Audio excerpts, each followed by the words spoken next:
Okay, you've interviewed with the company and you're patiently waiting to hear back whether you're going to get invited for that next round of interviewing or maybe even to get the offer. But you haven't heard back yet. Should you contact them and find out what's going on? Should you just wait around and let them contact you? Not to worry, as a recruiter, I'm going to show you how and when to follow up with the hiring team post-interview. I'm also going to tell you exactly what to say when you talk to the hiring team. Stay tuned.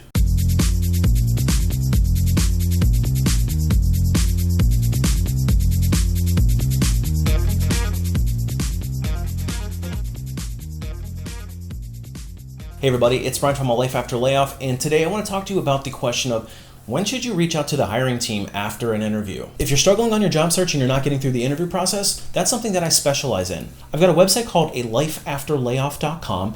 It's loaded with tips and tricks on how to land your dream job, all from an insider's perspective. I also have a training called the Ultimate Layoff Bootcamp. It is 7 hours of dedicated training.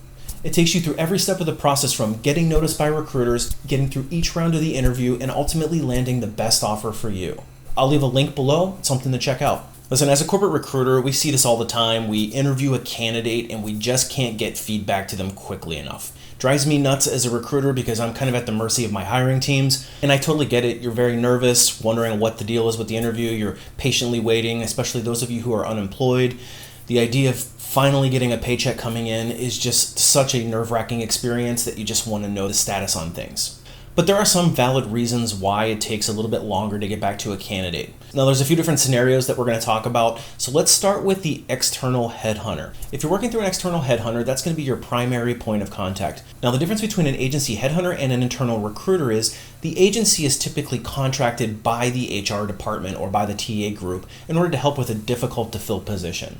So they actually don't technically work for the company, but they're acting as an agent on behalf. In those cases, I'll give them a job description to work on, and then they'll go off and do their own independent search. They may set up a screen with you for my role as the client, but you're actually still not technically interviewing with me. If the headhunter determines that you're a good fit to submit for the role, they'll put together some notes and then they'll send them over to me. If I look at your resume as the internal recruiter and I decide like, yeah, this actually is a good fit for us, I will then set up my own screen with you. Once you get to that point, you're now actually working with the company. So if you have any questions about the status of your application or if you haven't heard back from that preliminary headhunter interview, you need to circle back with that headhunter to find out the status. And if they've submitted you to me and I've rejected you, they would still be the ones that would provide you that feedback. Now keep in mind that the headhunter is not in control of you moving forward in the process. If they think that you're a good fit and they submit them to me and I determine that you're not a good fit, unfortunately the buck stops there. They're simply acting as an agent on your behalf. There's not typically a lot of negotiation there.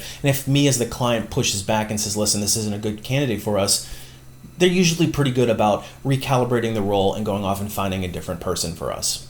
It's nothing personal, that's just how recruiting works. Now, if you've worked directly with me as a corporate recruiter and you've had the first phone screen, then the situation is a little different. When I interview a candidate and like them, I will normally then put together notes and send them over to the hiring team.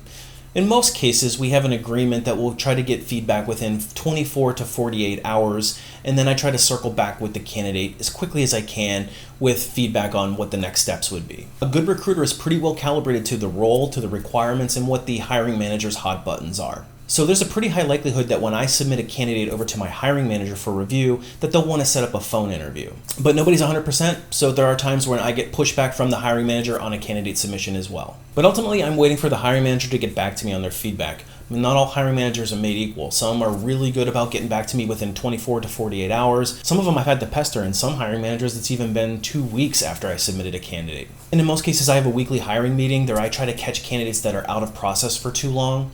But it doesn't mean that a candidate doesn't fall through the cracks here or there. I will try to push the hiring manager to make a decision, even if only to give me more calibration on the role. Now, if it's been over a week, feel free to nudge me. Send a short, quick note saying something to the effect of, hi, I'm following up on the interview that we had last week. At that point in time, you said it would take about a week to get some feedback, and I'm just following up on the status of it. I'm very interested in the role and feel I could really add value to the team. And that may be the catalyst I need to go back and nudge my hiring manager one more time to say, hey, give me some feedback on this one. Now, if the hiring manager simply won't make a decision on your application, then there are times where I've just made a decision for them. In that case, I'm likely to send you a rejection letter just so you can move on with your job search. The way I see it is if the manager is that indecisive about whether or not they want to talk to you, then you're probably not the right fit, and I don't want to put you through all those paces. Or maybe the hiring manager still doesn't know what they want and we need to recalibrate. Either way, it's bad candidate experience, and I don't like keeping people waiting that long. But I'd recommend at least waiting 5 full business days before starting to follow up with the recruiter about the status of your application, because we simply need time to process the submission. Then after the hiring manager gets it, I usually give them 48 hours to really take a look at your resume and then make a decision if they want to move forward with the next round. But it's important to understand what goes on behind the scenes. The recruiter is actually trying to get you through the process because we want to fill the position. We don't like it when candidates are sitting out there for that long because it's bad candidate experience, and it also makes us have to work harder. So talk to the recruiter if it's gone on a long period of time. They will usually try to be pretty honest with you about things. Now, what about after you've had a hiring manager phone interview?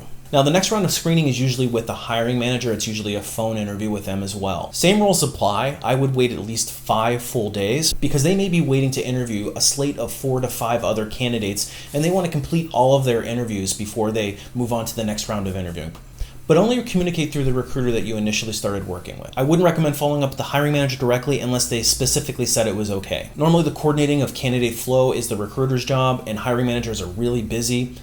They'll push back on me and say, why is this person contacting me? So they'll generally want me to handle all of that communication. Now let's talk about after the in-person interview. If you've had an on-site interview and you're waiting for the dust to settle, we usually try to conclude all of our hiring activities within about a week of each other. In a lot of cases, we'll have a slate of 2 to 3 other candidates that will be on the final interview process, so be a little patient after the in-person interview. Just because it's been a little bit of time does not mean that you're not in the running. Delays can be caused by completing the interviews for the other candidates that are also in the process. There could also be delays from interview teams trying to get alignment on debrief meetings or even when they can meet to talk to other candidates. Or simply that the hiring team wants to see an additional 1 or 2 candidates before they make a decision. Trust me, as a recruiter, there is nothing more frustrating than getting through an entire interview process with a slate of candidates only to hear, we'd like to see another couple of candidates before we make a decision. Just between you and me, hiring teams aren't always taking into account candidate experience when they say these types of things. So my best suggestion to you is, if you've gone through the in-person interview and it's been over a week since you've heard back from the team, to then reach out to the recruiter and just ask them for honest, candid feedback. Say something to the effect of, just inquiring about if there's been any decisions made on XYZ position. If the hiring team hasn't been able to come to a consensus on me as a candidate, can you give me any feedback? And while I'm very interested in this role, I just want to know if I should continue to keep my options open, because you might be able to get an indicator as to where you stand in the process. If the recruiter comes back and says, listen, I understand and I encourage you to keep on looking for other opportunities, then maybe it didn't go so well, or maybe they're considering you as a candidate, but they're not quite sold on you. Whereas if the recruiter comes back and says, listen, the team is super interested in you, we just have to get our ducks in a row on a few other things, we'll be back to you shortly, that's a much more positive sign. Either way, be patient, because even if it does take a longer than usual time, it doesn't mean you're out of the running by any means. But you should always keep your options open until you have an offer in your hand. Let's talk about a few things not to do. Don't pester the hiring team or the recruiter. It's okay to occasionally nudge, but sending daily or hourly emails to get status updates is not going to win anybody over. Don't go around the recruiter's back. So if you try to go directly to the hiring manager because you think the recruiter is roadblocking you, that's never going to get you far either. In almost every case, the recruiter is already working that relationship and trying to get positive feedback. I've never seen a situation where a candidate ended up getting an offer when they went behind my back or circumvented me to go directly to the hiring manager to get that feedback. Because in almost every case, I get a note from the hiring manager saying, why is this person calling me? And most importantly, don't lose your cool. Listen, I get it. Companies ask you to jump through a lot of hoops in the hiring process, but if you lose your cool on the recruiter or the hiring team, you're just guaranteeing that you're not going to get the job. And be gracious, even in rejection, because you never know what opportunities it will lead to. Hey, listen, if you're getting interviews and you're getting to that point, you're doing something right. So it's just going to require a little bit of a tweak. You're almost there. Keep doing what you're doing. It eventually is going to work out. Hey, if you found value in this video, I'd appreciate a thumbs up because it actually helps other people find the content that they're looking for. Also consider hitting that subscribe button because each week I'm bringing out new content that's going to help you land your dream job, all from an insider's perspective. I appreciate you watching, and I will talk to you on the next one.